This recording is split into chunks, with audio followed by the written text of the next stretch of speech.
大家早安，大家早安，我是小智。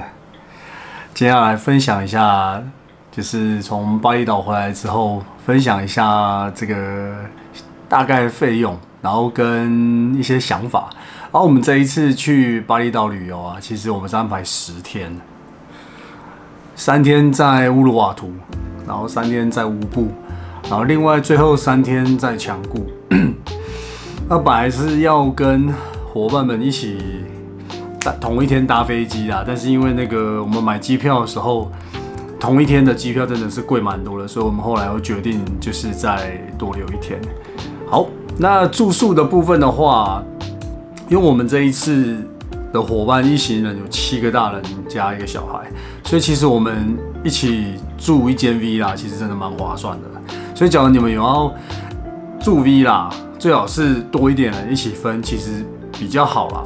头3晚我们住在乌鲁瓦图的那一间 villa， 那个真的超大间，超漂亮，然后里面有游泳池啊，游泳池几乎是标配，然后它有3层楼，超大的客厅，还有厨房，超酷的，真的很漂亮。那它其实，我们这样算下来的话，它3个晚上1个人大概是3280块，是不是超划算的？中间的那3晚啊，我们离开乌鲁瓦图之后，那我们在中间那3个晚上，我们去到乌布。那乌布那边，它那个不太像 villa， 但是它一样给你一个游泳池哦。那它那边大概是3个晚上1个人的话是1770块。那它那边虽然说它没有厨房啊，然后它是住在一个像4合院里面的地方，蛮酷的。旁边还有其他邻居。那乌布那边到处都非常的漂亮。那最后3天我们去强固。那强固那边的话，3个晚上1个人大概是2035块，这其实也不贵。这样子算下来的话，这样1天哦，以1个人来说的话，它其实不到1000块。那交通的部分呢？因为我们这次是自己带板子，我们大概都常用 Grab 叫车。搭 Grab 的费用啊，30分钟的车程，差不多大概是落在300多块左右。那你叫车的话，假如说，比如说你有自己带板子，带长板或带短板，你可以在讯息里面跟司机先说你要载冲浪板。那有的司机可能不会愿意，你就会省下一些时间，才不会说那司机跑来之后发现他车没办法载，然后你又要取消重叫，那就会很麻烦。那 Grab 很酷的地方就是那边啊，巴厘岛那里，就是它可以叫机车，它可以叫机车来载，这真的蛮酷的。比方说，我只是要到街上去，因为我们住比较离商店比较远，离商店街比较远。那我们要去商店街吃饭，然后逛街什么的。那你叫一台摩托车，其实一下就到了，真的。那其实它的费用真的超便宜，便宜到我真的不太记得。用餐部分的话，像我们去吃瓦旺，就是他们的自助餐，自助餐吧，1个人100多块哦，其实就很大一盘。然后随便你夹很多菜，那其实我们很少去吃一些高级餐厅啦。当然，你假如吃都是要选一些高级餐厅去吃的话，可能就比较没那么省。那酒类的部分，本来以为去巴厘岛那边酒类会蛮便宜的，其实并没有。对，大多数进口的酒类啊，都是台湾看到的价钱的2倍左右啦。对啊，那你假如找稍微，尤其是像威士忌啊，或者是那些烈酒、红酒，都没有比较便宜，其实都蛮贵的。那要稍微便宜一点，那就当地品牌。那我有喝过1、2个当地品牌，其实我不太合我的胃口啦。那但是稍微比较好喝、比较合胃口，大概就是冰烫。当然600cc 大玻璃罐那样，其实也差不多要75块到80块左右，其实也没有很便宜。好，那教练课程的部分啊。其实我们是找到那个 Dream Surf Living， 就是 DSL 这个教练团队。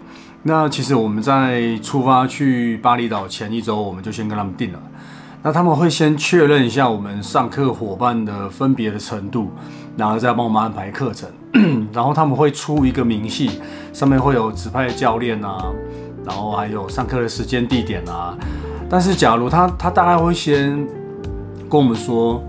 要去哪一天要去哪一个浪点上课，那但是假如说前1个晚上，他假如觉得说那个浪点的，比如说风太大，或者是真的浪不好，他就会跟我们再更改地点，或再跟我们讲费用的部分呢，可能也会随着就是你挑选的程度，比如说进阶课跟一般体验课程，它的费用可能会有一点不同。那我们这一次报名的都是进阶课程，那我们上一堂1天啦，一个人大约是1750块左右啦。那他那边租版的费用是100块，我这边都是说台币。那他们内容的话就是下水指导。协助，然后协助就推板啦。那上岸后的影片检讨，当然啦，他们有他们的摄影师，他们摄影师超长大炮，他的录的影片其实都可以跟他买。那像我们啊，2天5个人的影片，一次全买，我们跟他杀价杀到600块，其实真的超级划算。就像你们看到，比如说我们第1天在马兰干，然后第2天。去 Kuta Reef 的机场左的那个船冲，那些影片其实都是他们摄影师拍的。然后其他的行程的部分啊，因为我们这一次其实不是只有单单去冲浪而已啦，我们还去了乌鲁瓦图的浪人圣地，就是那个乌鲁瓦图的洞口，那边真的是其实你去到那边，然后你往下看，虽然说那天浪没有很大，但是其实还真的是蛮壮观的啦。那我们还去了那个乌鲁瓦图南部一点的地方，它往南一点有一个叫做蓝色公路的地方，这边真的是超美的，不管你是拿手机还是拿相机，真的是超级好拍，随便就可以拍出超美的照片，超美的那个完美照。那我们离开乌鲁瓦图之后啊，来到乌布，那个乌布那边我们住的那个地方其实就很漂亮，它算是在比较市区一点的地方。那我觉得真的在那边待3天真的不够，真的待1个礼拜才有办法好好的去体验那边的生活，真的是非常的酷。它还有稍微远一点的景点啊，比方说像我们去比较近的几个，比方说我们去圣猴森林去看猴子，虽然我不觉得这些猴子很可爱啦，那我建议是，只要你有去猴子啊，比如说你在乌鲁瓦图会遇到。然后你去圣猴森林或者是其他的森林里面，你会遇到有这些野生动物，我都建议不要去摸它，因为像我在那边，我去圣猴森林那个游客很常去的地方，其实连那个猴子啊，它都会抓人，就是有可能会抢你的东西啊，然后或者是像我就有看到有一个外国游客，他要去摸一只比较大只的，结果那一只比较大只的猴子就是直接要攻击它，直接要抓它，差点被它抓伤，非常惊险。就是你可以喂，但是不要去摸它们。我是这样觉得啦。假如说没有现场工作人员的协助的话，那我们还去了另外一个那个瀑布，但我不会念，那也蛮漂亮的。它其实在离乌布市区其实骑车大概15分钟的地方。那它那个瀑布的步道其实也不会很难走，也不会很远，所以其实相对来说是算蛮轻松的，那也蛮漂亮的，在那边你都可以随便拍出很多完美照。那总结的部分啊，其实我还蛮建议就是可以花一点钱请教练团队。其实换另外一个角度来想，就是花钱请水里的保镖啦，教练除了会给你引导，然后帮你在水里面做协助推板之外啊，他还会帮你卡浪头啊，确保你能够冲得到浪啊，并且是安全的。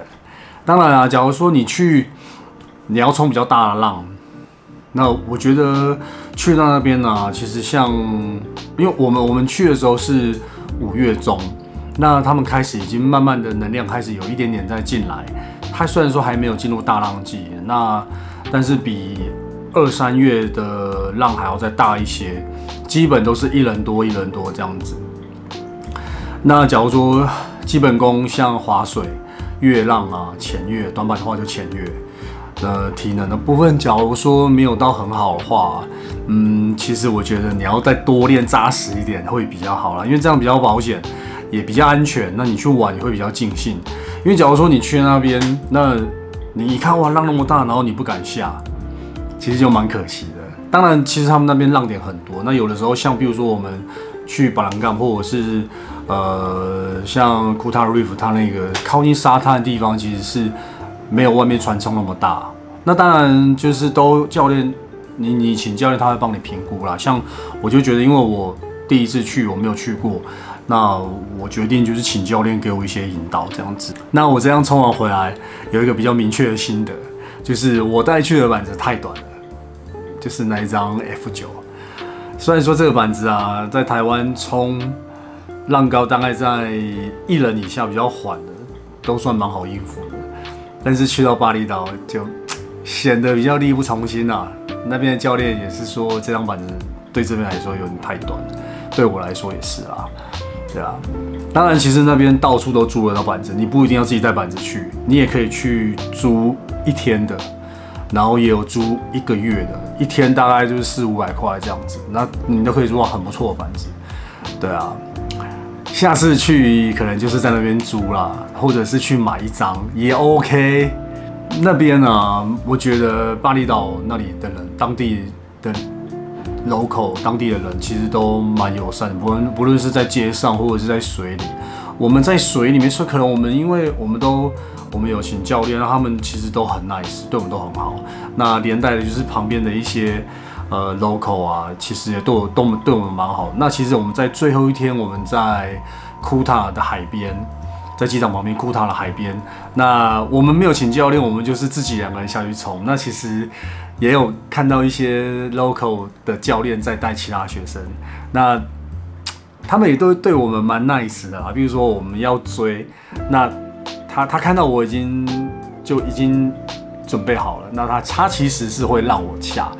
对，那就是我们也会打招呼，他也跟我们打招呼啊，然后稍微闲聊一下。其实我觉得那边人都蛮 nice 的，对我遇到的啦。我也有听说，就是有遇到比较凶一点的 local 在水里面，那听别人讲，我自己是没有遇到啦。对啊，那在那边其实真的到处塞车，都没有红绿灯，你看起来好像乱无章法的那个交通，但其实大家似乎都非常的有默契。几乎不会发生事故，超级厉害。这也是我在那边觉得最惊讶的地方。